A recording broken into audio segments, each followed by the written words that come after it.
Este día, en Techo de Cristal, vamos a conversar con dos mujeres extraordinarias, Rebeca Grispan y Miriam Ruiz Mendoza. De ellas, les invito a conocer su historia para volver a la conversación. Rebecca Greenspan Mayufis nació en San José de Costa Rica y estudió Economía y Sociología en la Universidad Hebrea de Jerusalén. El bachiller en Economía lo hizo en la Universidad de Costa Rica y en la Universidad de Sussex, Inglaterra, cursó la maestría en Economía.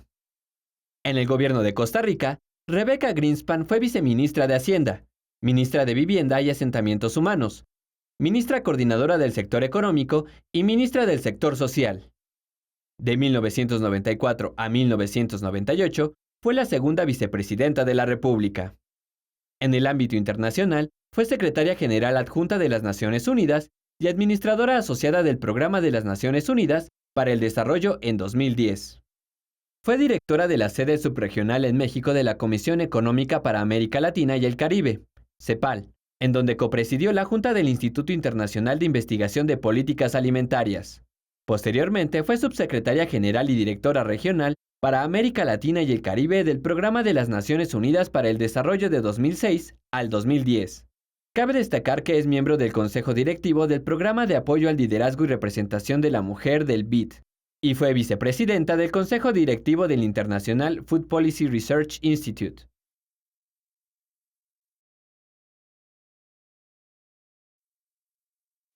Miriam Ruiz Mendoza estudió la licenciatura en Humanidades en la Universidad del Claustro de Sor Juana y una maestría en Estudios Culturales por la Universidad de Nottingham, Campus Malasia. Comenzó a laborar en la Red Trinacional de Periodistas México, Estados Unidos y Canadá, con la cobertura de eventos internacionales sobre los derechos de las mujeres. Capacitó a personal de medios de comunicación sobre el manejo de noticias sobre mujeres. Tras hacer una estancia en el Programa de Defensa de los Derechos Humanos en la Universidad de Columbia, relacionó su trayectoria con este tema, y en particular, con la atención a personas con el virus del VIH.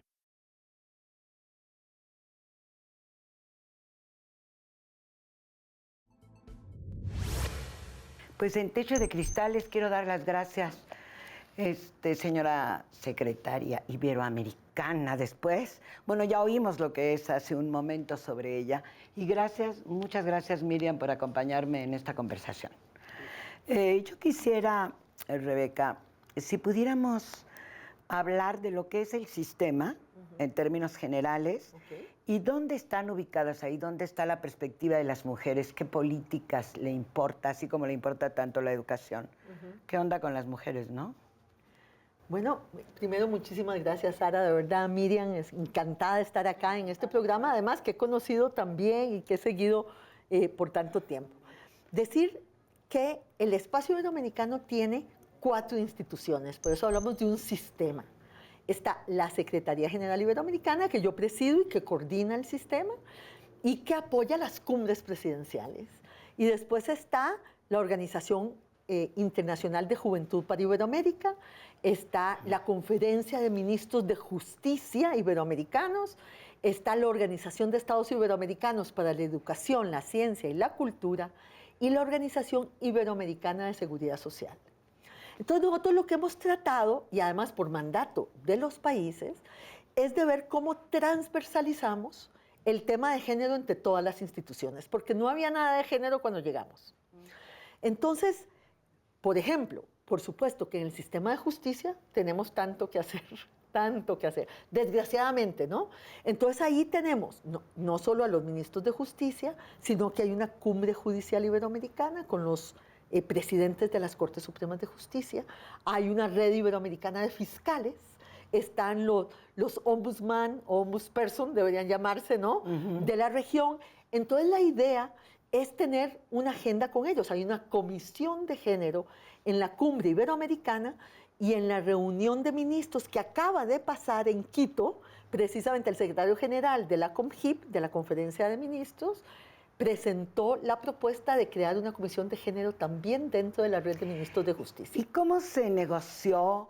¿Qué se dijo para hacer esa comisión? Porque siempre tenemos la crítica, sobre todo en nuestra población, una comisión de género tendría que haber una comisión de hombres. Sí, siempre ¿verdad? se dice eso, ¿verdad? Siempre, claro. Sí, porque no entienden qué es género. Exactamente. Bueno, en este caso, porque hubo países que lo apoyaron, como es en la política. De ahí hay que tener apoyos y hay que gestionar los apoyos. La comisión está compuesta por Cuba y Costa Rica, entonces realmente son dos países que están muy comprometidos con este tema.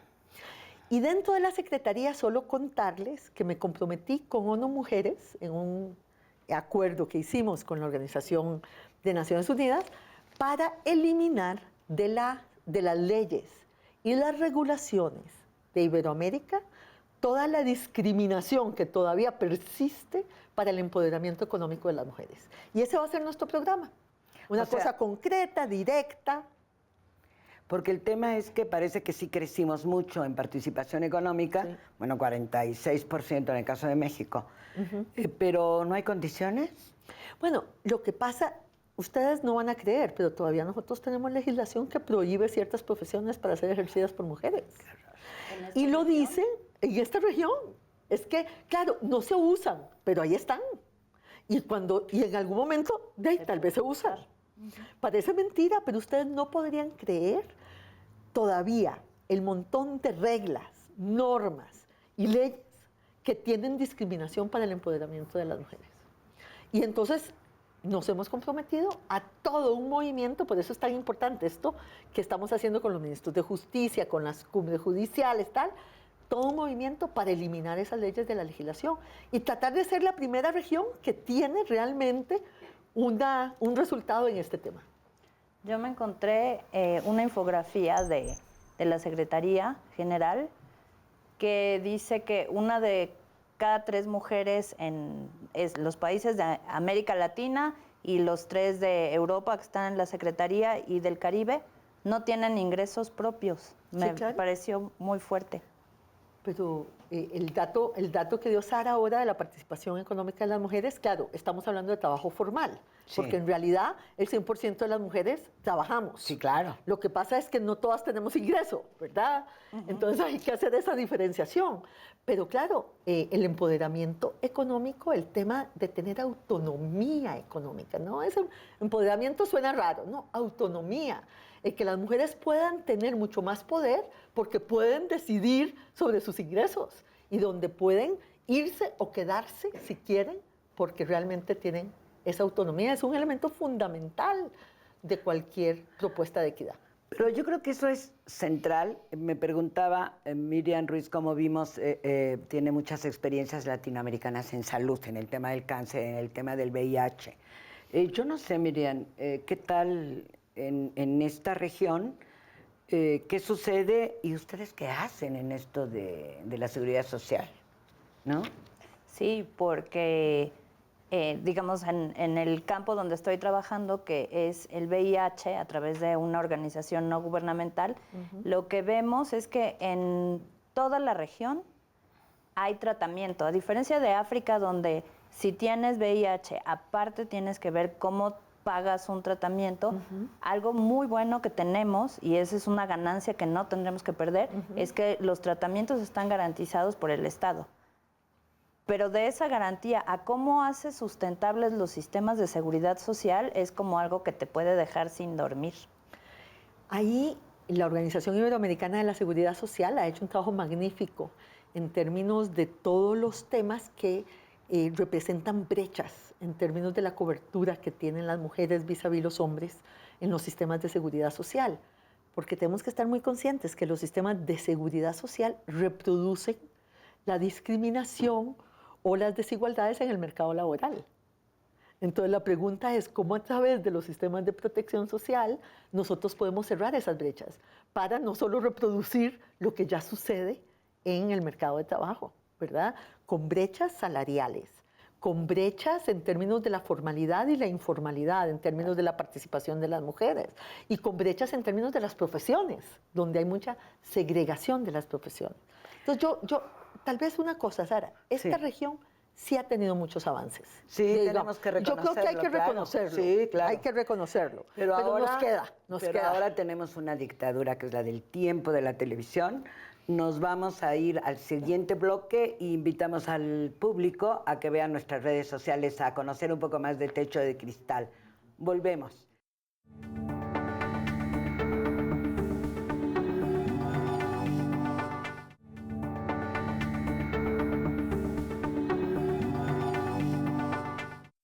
Volvemos a Techo de Cristal, esta interesantísima conversación por profunda.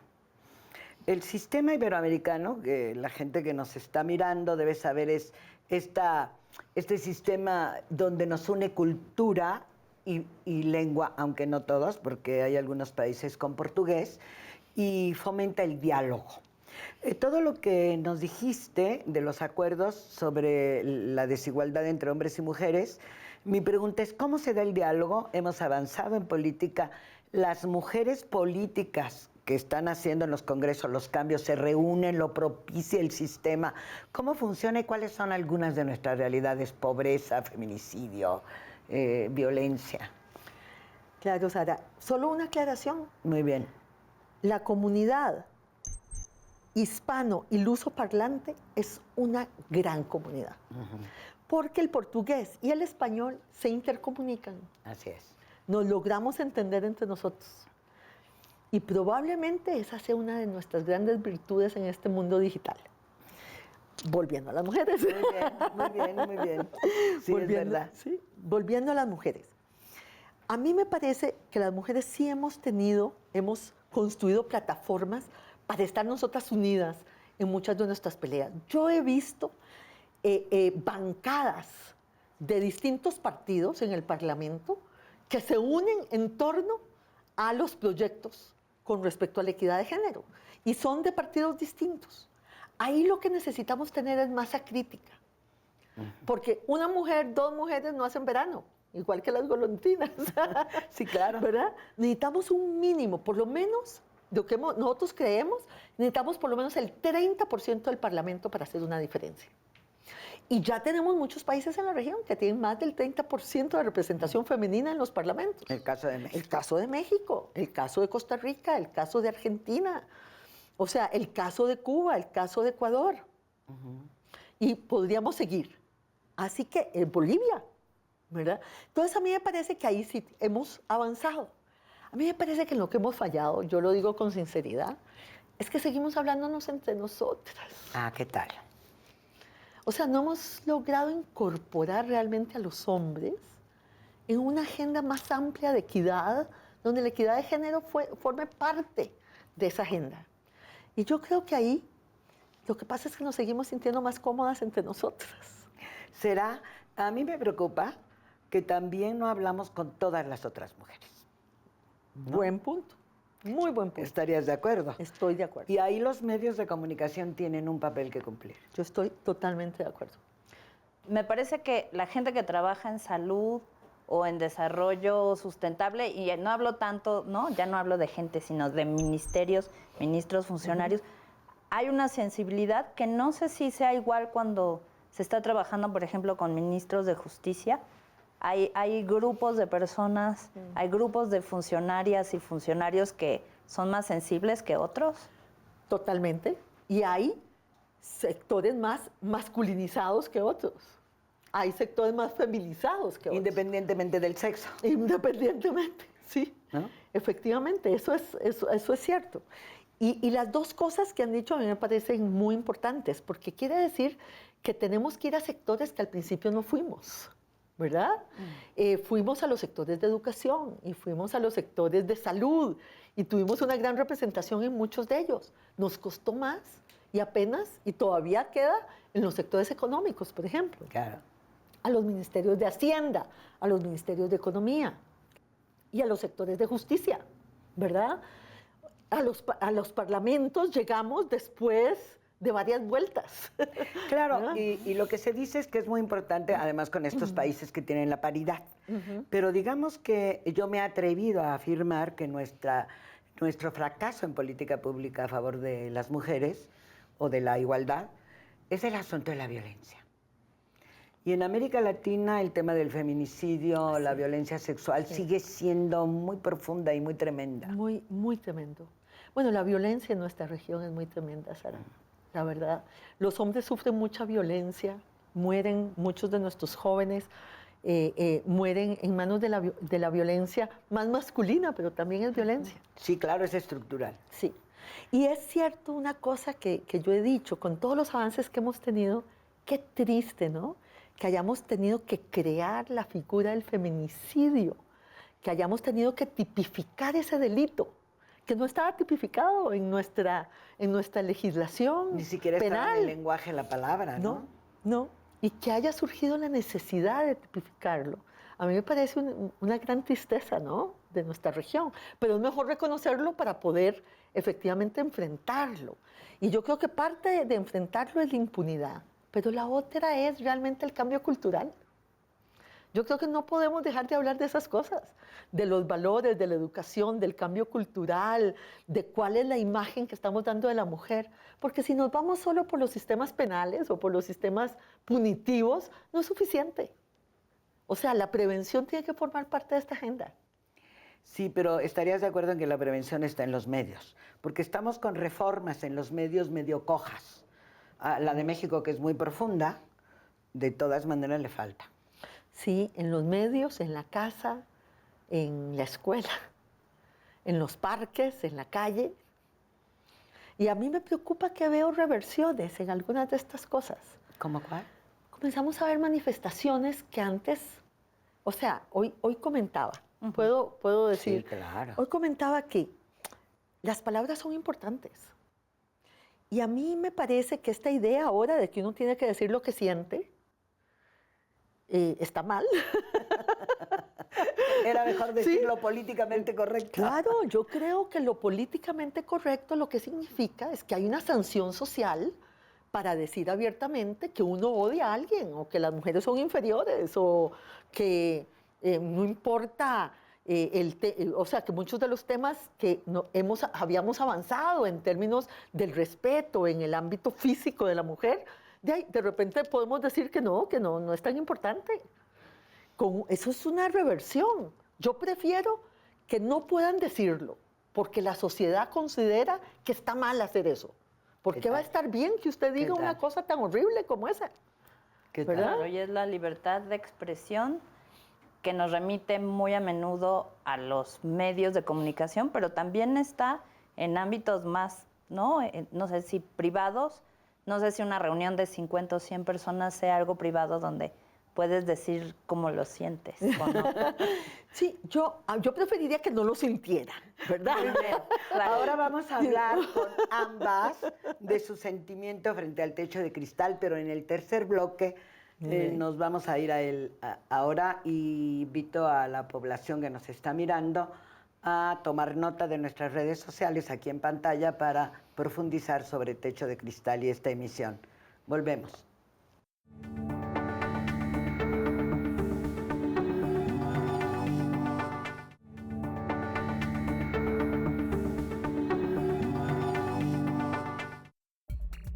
La Secretaría General Iberoamericana es un organismo internacional creado en 2003 y conformado por 22 países, 19 de lengua castellana y portuguesa en América Latina, más 3 de la península ibérica, España, Portugal y Andorra. La Secretaría se dedica a organizar la Cumbre Iberoamericana de Jefes de Estado y de Gobierno, y a cumplir con su agenda de mandatos bajo la premisa de fortalecer esta comunidad y fomentar la cooperación, el apoyo y el diálogo entre los países miembros. En cuanto a la situación de las mujeres, la Secretaría se encarga también de instituir las Cumbres Iberoamericanas de Agendas Locales de Género, Mujer y Ciudad, un espacio para debatir el desarrollo social desde el enfoque de género. Volvemos a Techo de Cristal, con el tema que le dio origen a este programa. Las mujeres tienen oportunidades no suficientes y hay un momento en que el patriarcado, como le hemos llamado en el feminismo, no las deja pasar. Tú rompiste todos los techos de cristal, Rebeca. Sí, pero nada fácil, ¿ah? Bueno, has sido vicepresidenta de tu país, jefa de finanzas, la que llegó por primera vez a la Secretaría General Adjunta de Naciones Unidas. O sea, muchos techos has roto. Y déjame decir, ¿no?, que en la historia hay otras mujeres que han roto ese techo de cristal, pero no siempre de la mano o tratando de jalar a las otras mujeres la agenda feminista. Es verdad. Yo creo que eso le da un beneficio adicional y una dificultad, me parece, no sé. Gracias, Miriam, porque si de algo yo me siento orgullosa, es que yo he ayudado a otras mujeres a llegar, a promoverse, y a muchas mujeres jóvenes, ¿no? Donde he estado a la par de ellas en su carrera, porque a mí me parece que lo primero que hay que hacer para romper el techo de cristal es no sentirse sola. Muy importante. Porque la verdad es que cuando creemos que estamos solas, que no tenemos a nadie a la par, que no tenemos a quién acudir, que no tenemos quien nos apoye, cuando creemos que la lucha es individual, alguna llegará, pero no cambiaremos la realidad. Y yo creo que eso de darse cuenta de que esta es una lucha colectiva, que estamos aquí además por lo que hicieron muchas mujeres antes y que deberíamos hacer lo mismo por muchas mujeres que vengan, me parece que es el primer paso para romper el techo de cristal. Y el otro, la verdad, es no desanimarse. O sea, no pretender que por decreto uno cambie la realidad. Uno cambia la realidad con mucho esfuerzo, con mucha perseverancia, ¿verdad? Y hay muchas cosas que nos desaniman, y más cuando somos muy jóvenes. Hay un obstáculo y de repente entonces nos devolvemos porque tal vez no vale la pena. Y es bueno decirlo porque yo platicaba con Sara apenas hace unas horas, que creo que hace, en mi caso, 20, 25 años, parecía que la historia de institucionalizar todas las propuestas feministas eran como un caminito recto. Y entonces, derechito, íbamos a llegar.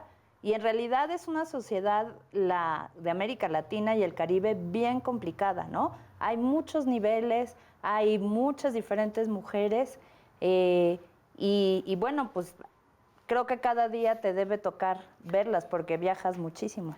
bueno, una de las cosas que nos ha pasado en los últimos años en el ámbito internacional, yo tengo que decir, es que pedaleamos durísimo para quedarnos en el mismo lugar. Lo que estamos tratando es de evitar que nos tiren para atrás. Así de complicado es.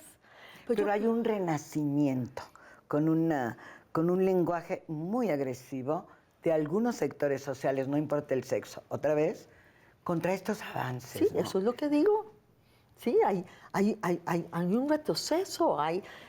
Yo digo, ¿qué es la equidad de género? A mí me gusta esa frase que dice, es esta idea revolucionaria de que las mujeres y los hombres tenemos los mismos derechos.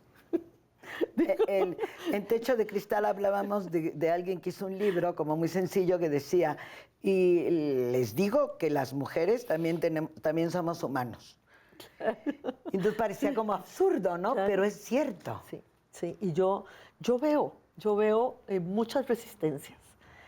Personalmente, les digo con sinceridad, yo creo que tenemos que saber que esta probablemente es el cambio más profundo que puede tener una sociedad, porque afecta a todo, afecta nuestra relación en la casa, en el dormitorio, en la cocina, con nuestros hijos, hacia afuera, con nuestros amigos, con nuestra familia, con nuestros padres. Digo, es algo que revoluciona en lo más íntimo de cada uno de nosotros. Y por eso es tan difícil, porque nos afecta y afecta a los que están a nuestro alrededor.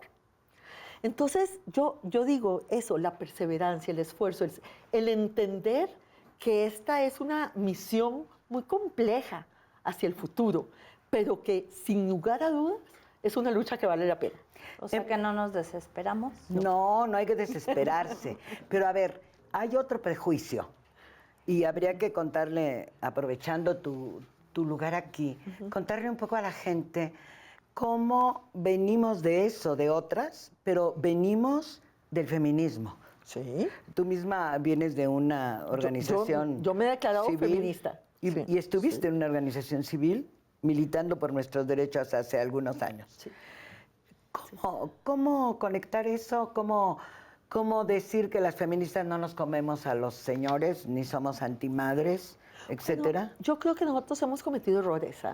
¿Qué tal? Muy bien. Nosotras hemos cometido errores. Yo creo que tenemos que reflexionar también sobre eso. Por ejemplo, yo te voy a decir, para nosotras, feministas, la familia es muy importante. Claro. Y no tenemos por qué no decirlo. Y no tenemos por qué no defenderla. Cuando yo defiendo la conciliación entre trabajo y familia, lo hago porque me parece que los grados de libertad por los que hemos luchado, tiene que ser también eso. Si queremos tener hijos y si queremos tener familia. Y no tomar eso como una antípoda. Claro. A lo que es el feminismo. Yo creo que tenemos que acercarnos a todas las opciones que las mujeres en libertad pueden tomar y también defender el derecho de los hombres a la familia. Ahí va. Esto de la conciliación también está en leyes muy avanzadas, Claro. para que los hombres también sean liberados. En la Ciudad de México Claro. hay un acuerdo, una regla, para que ellos salgan más temprano Claro. y convivan con sus niños. Claro, y a mí me parece que hay que pelear por eso, porque me parece que es parte de la lucha por la equidad de género, que no es mujerismo, sino la relación que cada uno de nosotros tiene en la sociedad y los roles que esa sociedad nos impone y que evita que podamos tener nuestro propio proyecto de vida en libertad, para hombres y para mujeres. Y que toca también a las familias donde hay 2 mujeres o 2 hombres, ¿no? Porque ahí tampoco aplicaría ¿quién se queda en la casa? Bueno, pues no hay un rol de mujer y un rol de hombre. Independientemente de cómo está estructurada la familia, lo cierto es que a mí me parece que hay valores que a nosotros también nos importa. Y yo creo que por mucho tiempo era como si esos temas no eran temas de la agenda. Y yo creo que no es así. Estos son tan temas de la agenda como, o sea, es como de vuelta a lo básico, ¿no? Porque lo básico son nuestras relaciones en el ámbito doméstico también. Y eso tiene que ver con nuestros hijos o con nuestros afectos o con las tareas del cuidado, que es parte del ser humano, ¿verdad? De la humanidad. Y yo creo que tenemos que rescatarlo. Sí. Y yo creo que sí, 40 años después de nuestras primeras andanzas internacionales, sí hemos retomado un poco ese camino. Y a mí me gustaría agradecerte muchísimo, Miriam, haber estado aquí en Techo de Cristal. A usted, señora secretaria general iberoamericana, que es un puestazo que rompió todos los techos de cristal. Muchísimas gracias por tu tiempo, tu amabilidad, tu claridad. Muchísimas gracias. Y a ustedes, muchísimas gracias y nos vemos en la próxima.